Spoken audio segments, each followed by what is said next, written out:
Welcome to Recollections May Vary, a royal recap. I'm Kinsey Schofield here with Maureen Callahan, host of The Nerve with Maureen Callahan. Let's talk about Harry and Meghan's Netflix deal. So I messaged you, oh my gosh, it's dead.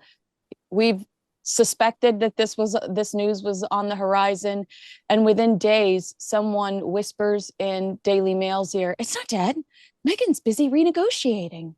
What was your initial thought when you saw the contrasting headlines there? Well, as ever, Kinsey, that is on brand. We get dropped by a Spotify or a Lemonada or now a Netflix, and or we are excommunicated and gray rocked by the British royal family, and nothing's ever over with those two. It's Yeah. always like nothing's dead, no relationship is dead, no business venture is dead, no matter the level of betrayals or really this. Now you're working in the American marketplace, okay? You better bring your A game. You better have something to contribute to the culture. And these two have nothing. I think it's very telling, by the way. This sounds sinister, but you can't put anything past these two. I think they knew that the axe was about to drop from Netflix. And I think it's no coincidence that there have been efforts to hold these summits to make some sort of reconciliation with the British royal family, because that's all they've got to go back out on the open marketplace and sling their wares. Yeah. I mean, isn't that obvious that the only successful commercial hit they had with Netflix was them talking about the British royal family? So call them up and go, hey, can we have five? We need some more content, basically, is what that is. Now, I thought that this was interesting. Well, Radar Online says that Netflix barely blinked, that Netflix is not going to miss Harry and Meghan. And honestly, the Netflix is done, they're over it coverage outweighs the there could be some hope there coverage, which I agree. I think that the Sussexes are pushing as a last ditch effort, or perhaps Meghan is trying to negotiate something with Amazon Prime or Hulu, and a story like this might inspire Amazon or Hulu to seal the deal, because there are whispers that the Netflix deal isn't dead. I don't know. I do think it's some type of strategy. But what I thought was so funny, Radar says insiders say Markle and Harry have struggled with creative direction. Putin, the Pope, Harry wanting to sit down with Trump. When it comes to their Right. content, one streaming source described the Duchess's show as well lit but flat. Amen to that. Well, another noted that her and Harry, they're not natural content creators. They're trying to be what they think people want rather than being authentic. I totally agree with that, because you've said it a million times that marketing podcasts that went viral recently said it. Meghan should lean into the B word. Why is Mhm. she trying to be the other B word? Stop trying to be Betty Crocker. Be the other B word. You made a name for yourself as being a disruptor. Right. I mean, I think she really, you know what? It always pops up in my algorithm, Kinsey, and I don't know why, but it's always Megan with Jamie Kern Lima, and it's Yeah. always other content creators who are mocking the emissions from one Meghan Markle, telling us all that it's okay if we have failed. It's like she's talking to herself, right? She's trying to self-soothe. Yeah. It's okay to fail. Sure, it's okay to fail, but you have to try. And I saw that quote from Netflix about them struggling to create content and them they're trying to be things that they are not.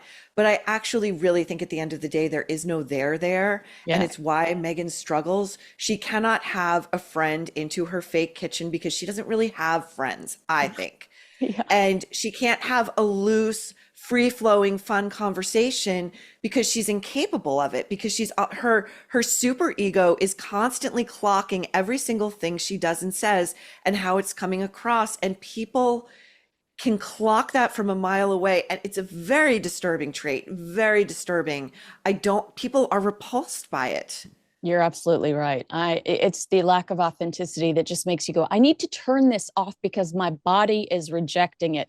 Now, News Nation is reporting something that I think is pretty interesting. They claim that we should expect a third season of With Love, Meghan. Yes, the contract is done. They're not going to renegotiate a contract even remotely similar to the original contract.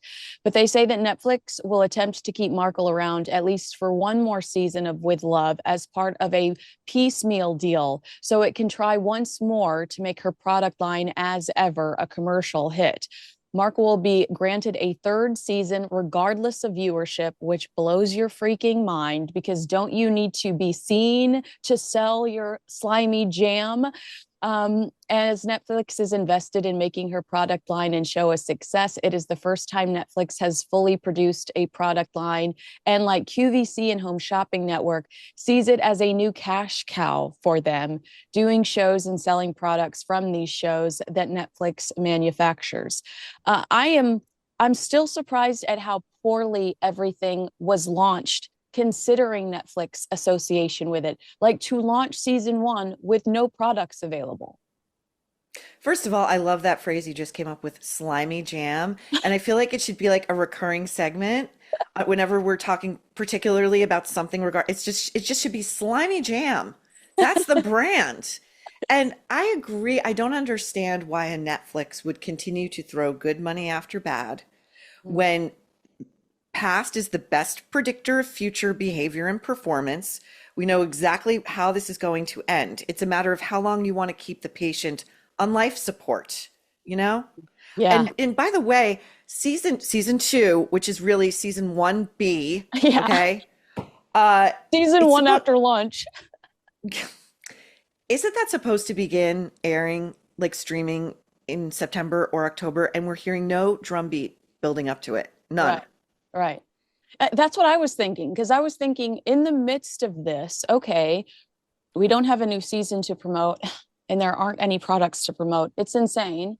Why isn't Meghan Markle? Well, why isn't Prince Harry going to do a victory goodbye on Stephen Colbert? He's appeared on Stephen Colbert.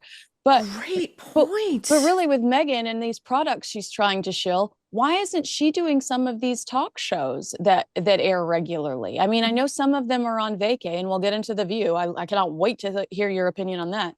But why isn't she doing the types of shows where she could, like the Today Show, cooking in the kitchen? Here's our favorite breakfast. To slowly build the hype for season two and to build the hype for when there is new product available.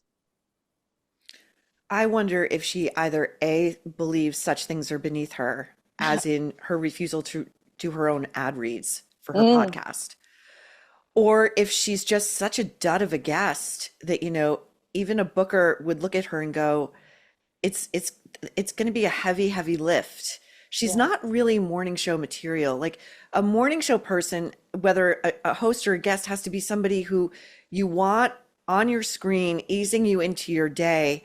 And her energy is so dark and brittle and humorless.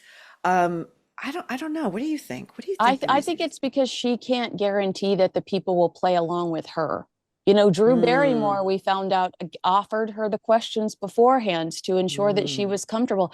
I think not everybody's going to guarantee that they're going to completely lean in and give them everything that they require for her to feel comfortable in that scenario. Like if she went to do the Today Show, how can she guarantee that somebody's not going to stand outside with a sign that says loose fruit spread, or you know what I mean, or Walmart Wallace. Slimy jam, Walmart Wallace. Like she can't guarantee that stuff. So I think it's a matter of not being able to control the environment.